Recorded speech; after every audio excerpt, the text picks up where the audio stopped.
ओम गंग गणपते नमो नमः। श्रीमद् वाल्मीकि रामायण बालकांड 33वां सर्ग। राजा कुशनाभ द्वारा कन्याओं को धैर्य एवं क्षमाशीलता की प्रशंसा, ब्रह्मदत्त की उत्पत्ति तथा उसके साथ कुशनाभ की कन्याओं का विवाह।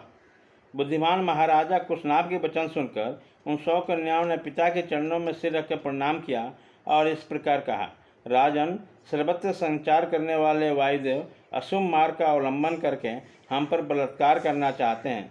धर्म पर उनकी दृष्टि नहीं थी। हमने उनसे कहा, देव आपका कल्याण हो, हमारे पिता विद्यमान हैं, हम स्वच्छंद नहीं हैं। हम पिताजी के पास जाकर हमारा वरण करेंगे। यदि वे हमें आपको सौंप देंगे तो हम आपकी हो जाएंगे। परंतु उनका मन तो पाप से बंधा हुआ था। उन्होंने हमारी बात नहीं मानी। हम सब बहनें यही धर्म संगत बात कर रहे थे तो भी उन्होंने हमें गहरी चोट पहुंचाई, बिना अपराध के ही हमें पीड़ा दी। उनकी यह बात सुनकर परम धर्मात्मा महातेजस्वी राजा ने उस परम उत्तम 100 कन्याओं को इस प्रकार उत्तर दिया। पुत्रियों, क्षमाशील पुरुष जिससे कर सकते हैं वह क्षमा तुमने भी की है। यह तुम लोगों के द्वारा महान कार्य संपन्न हुआ। तुम सबने एकमत होकर मेरे कुल की मर्यादा ही दृष्टि रखी है। काम भाव को अपने मन में स्थान नहीं दिया। यह भी तुमने बहुत बड़ा काम किया। स्त्री हो या पुरुष, उसके लिए क्षमा ही आभूषण है। पुत्रियों, तुम सब लोगों को क्षमा समान रूप से जैसे क्षमा या सहनता है, वो विशेषता देवताओं के लिए भी दुष्कर है।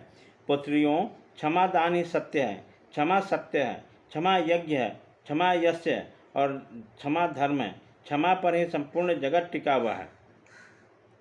कंस कुल नंदन श्री राम दैत्युल्मी पराक्रमी राजा कुशनाभ ने कन्याओं से ऐसा कहकर अंतःपुर में जाने की आज्ञा दी और मंत्रिता के तत्व जानने वाले नरेश ने स्वयं मंत्रियों के साथ बैठकर कन्याओं के विवाह के विषय में आरंभ किया।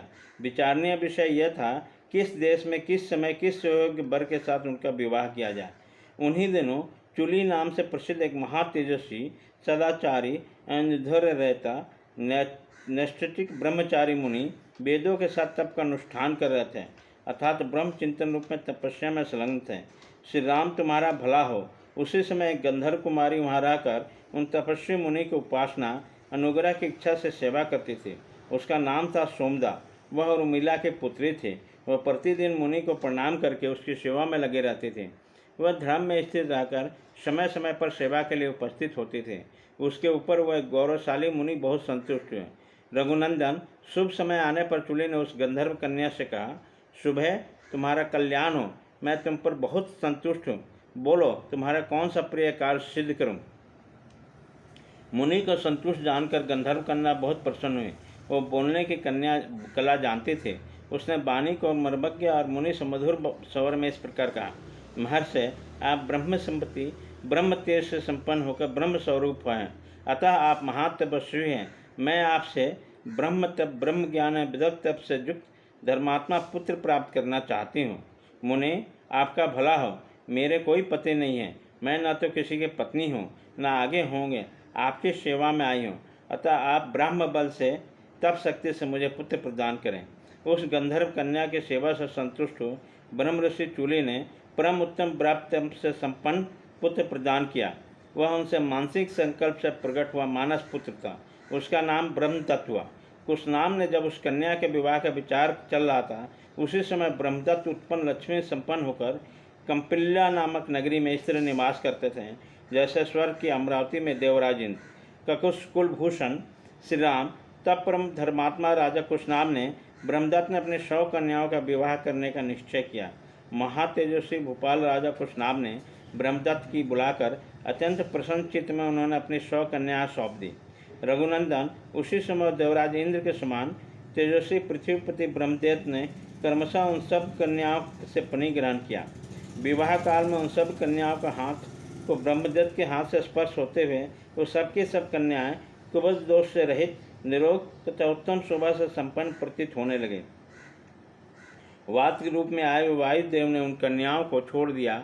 यह देखकर पृथ्वी राजा कुशनाभ बड़े प्रसन्न हुए और बारंबार हर्ष का अनुभव करने लगे।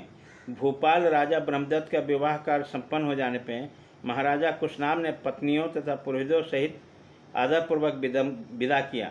गंधर्वी सोमदान ने पुत्रों को तथा उसके योग्य विवाह संबंधी को देखकर पुत्रवधियों को यथोचित रूप में अभिनंदन किया। उन्होंने एक एक करके उन सभी राजकन्याओं को हृदय से लगाया और महाराजा कुशनाभ की सराहना की और वहाँ से प्रस्थान किया। इस प्रकार श्री वाल्मीकि निर्मित आस रामायण आदि काव्य के बालकांड में 33वां सर्ग पूरा हुआ।